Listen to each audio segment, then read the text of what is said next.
I picked up this music box at the Social Housing and Red Vienna Museum at the Karl Marxhof, one of the most well-known social housing complexes in the city of Vienna.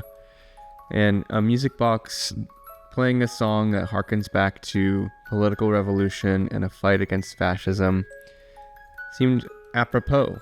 But in 2024, I don't think Vienna's current social housing model is as revolutionary or radical as many in the US may think it is. Certainly not as radical as it was 100 or even 40 years ago. And that's a good thing for you. Let me tell you why.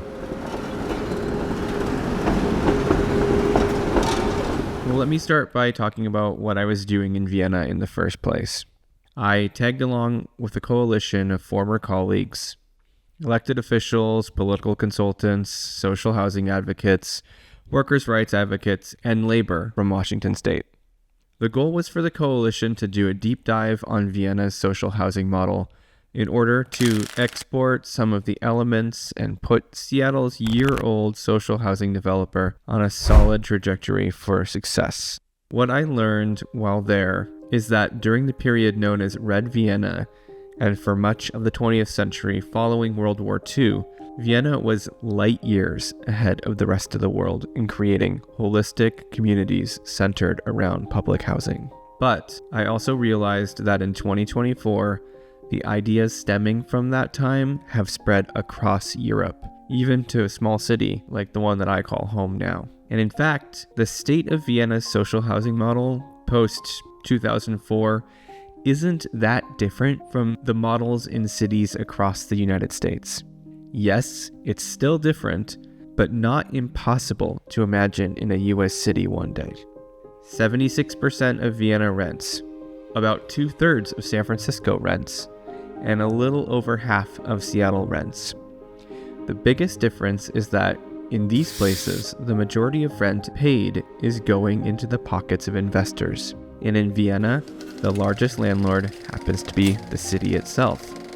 And to get a better grasp on that, we need to go back in time.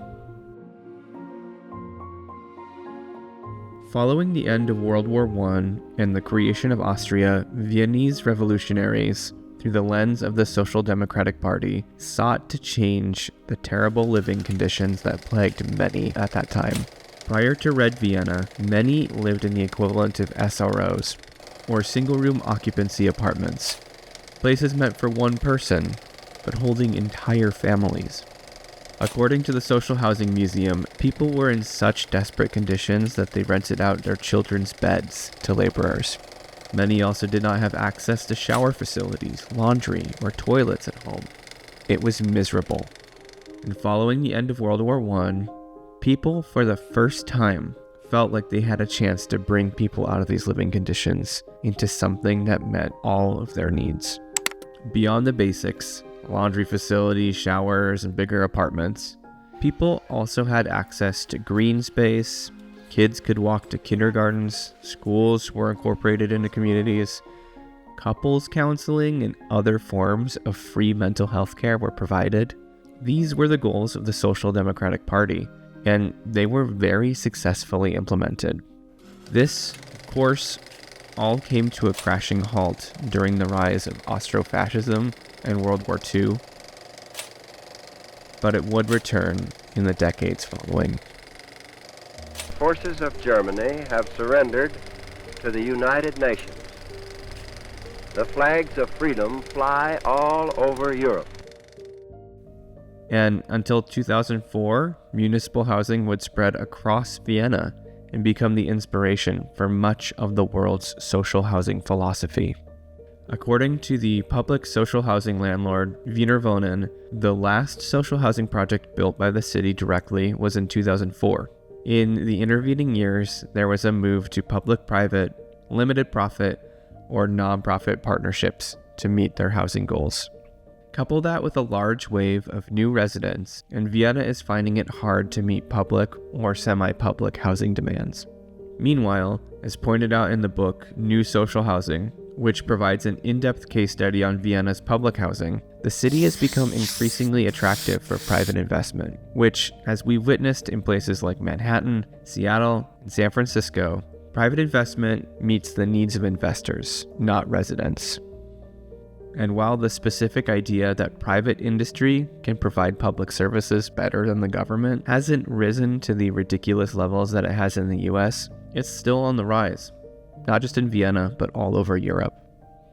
On a tour of some admittedly very impressive social neighborhoods in Vienna, much of the housing that we saw being built were tax credit and subsidized properties run by nonprofits, much like most of the affordable housing projects in the US. The biggest difference being that these buildings were still not as restrictive to income as in the US and offered the same level of availability to the vast majority of Austrian or EU resident Viennese. Rather a sort of bridge between what we build now in the US and what we can build with a few policy changes at state and city levels. Theoretically, these properties will all potentially be open to speculation as tax credits run out. But as one Vienna public official told me, they've yet to experience that phenomenon since the particular tax credit law is still relatively new. Only time will tell if this housing will eventually hit the private market and be open to speculation like many former affordable housing projects in the US.